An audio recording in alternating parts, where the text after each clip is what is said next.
In this video, we're going to talk about the feudal system. Now, the feudal system develops because of all the invaders, like the Vikings, the Magyars, and the Muslims that started invading Western Europe during the Middle Ages.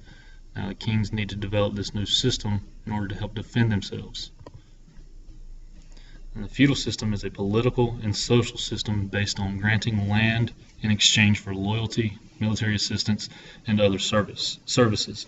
Now, it's important that you make note that this is a political and social system because it's going to be different from the manor system, which we will talk about in a little bit.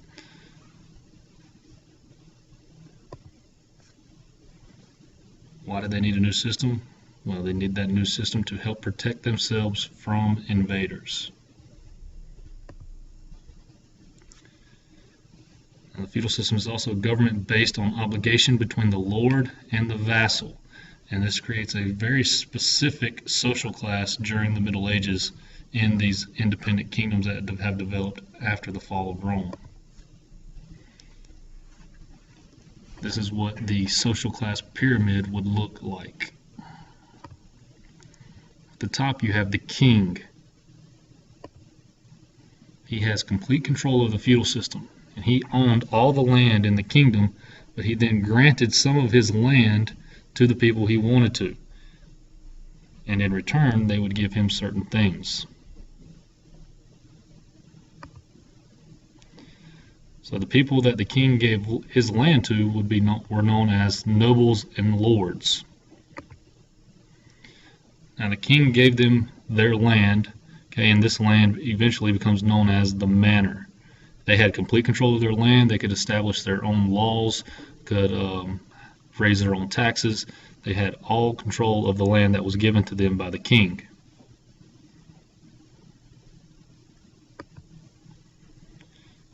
Now, in return, the nobles had to provide the king with soldiers, money, and a place to stay when visiting. So if the king needed protection, so if the king was about to be attacked, it was the nobles' duty to send soldiers to help protect the king. Now, the soldiers that the nobles or the lords sent were known as knights. Now, these knights were, their main job and only job was to learn how to fight and train to be fighters. They had to provide their military service, and so through all of this training that they did, they become excellent fighters. Well, in order to keep them from trying to overthrow the lord or the king, they had to take an oath of loyalty, and in that oath they pretty much declared that they would remain loyal and faithful to their lord. And so in other words, they would not try and overthrow them. Now the knights also had to give money on special occasions to the lord as well. Now here's some terms that come into play during the Middle Ages in the feudal system. A fief. Knights would be given land for their service. So a fief is a piece of land that is given. A vassal is a person who accepts a fief. Or in other words, a vassal is somebody who accepts or takes land given by the lord or the king.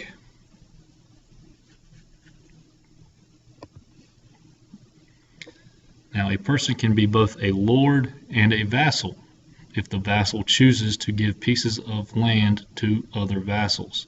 Now, this can be confusing, but if you think of it like this, so the king gives a lord a piece of his land, so that lord would be a vassal to the king, so then if the lord gives some of the land that is given to him away, then whoever he gives his land away to, that person would then become a vassal to the lord. So the knights were vassals to their lords.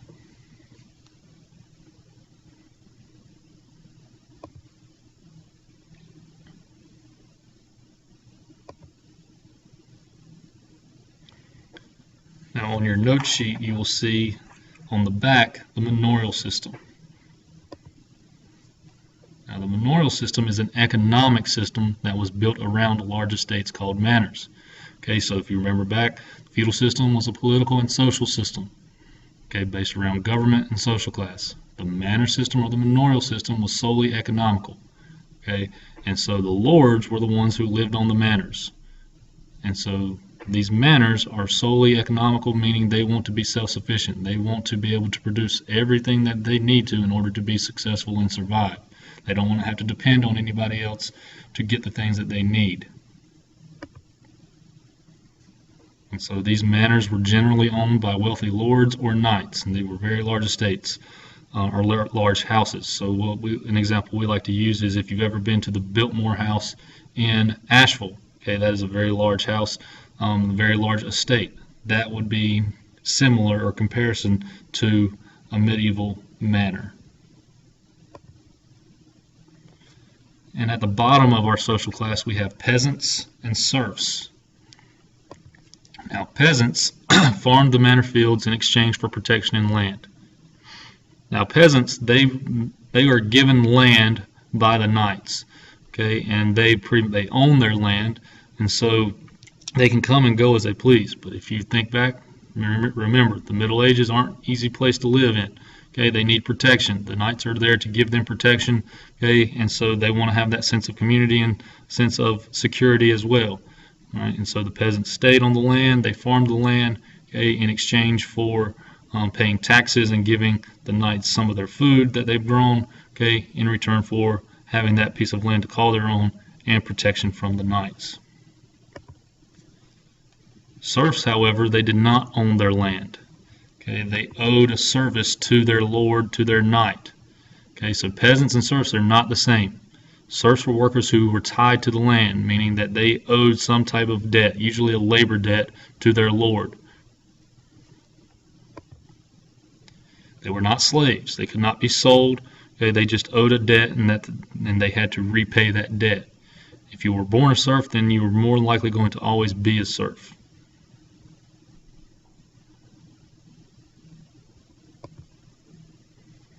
Now, life on the manor.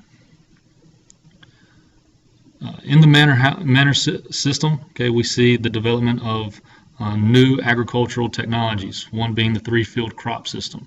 Okay, what this system did is it improved the soil, and you'll learn more about the three-field crop system when we look at the agricultural revolution video.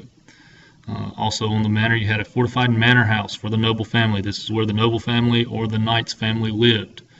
Very large estate, remember, comparison to the Biltmore house. You also had a village. This is where the peasants and the serfs lived. And in this village, you had everything that they needed to be or to survive. So you had your blacksmith shop, you had your mill, you had your church, you had your carpenter. Everything that they needed in order to survive, they had in that village.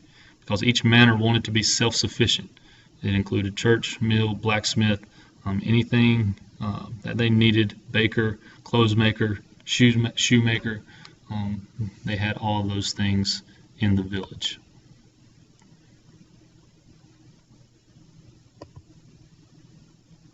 Now, daily life in the Middle Ages. We're going to look at life in the castle versus life in the village.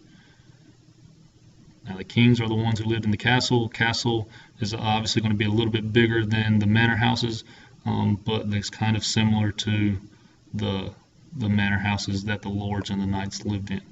Castles, if you think about medieval times and the big stone castles, they're built for defense. There's very few windows in the castle because they're solely built for defense. They want to keep people out. They don't want to allow people in.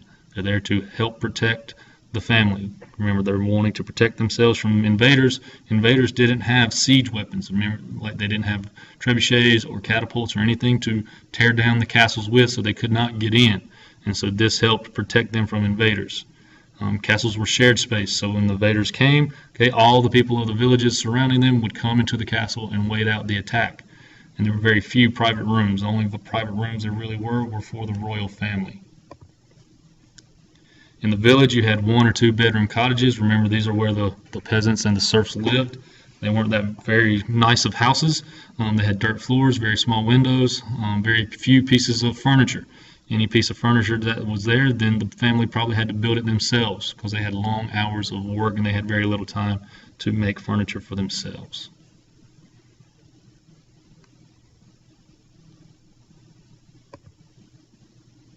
Either way, life was not easy in the Middle Ages, and most people died young. And so some of the main things that we need to remember from this video is that the feudal system was a political and social system. Okay, so it set up the government and made the specific social class, and the manor system or the manorial system was solely economical.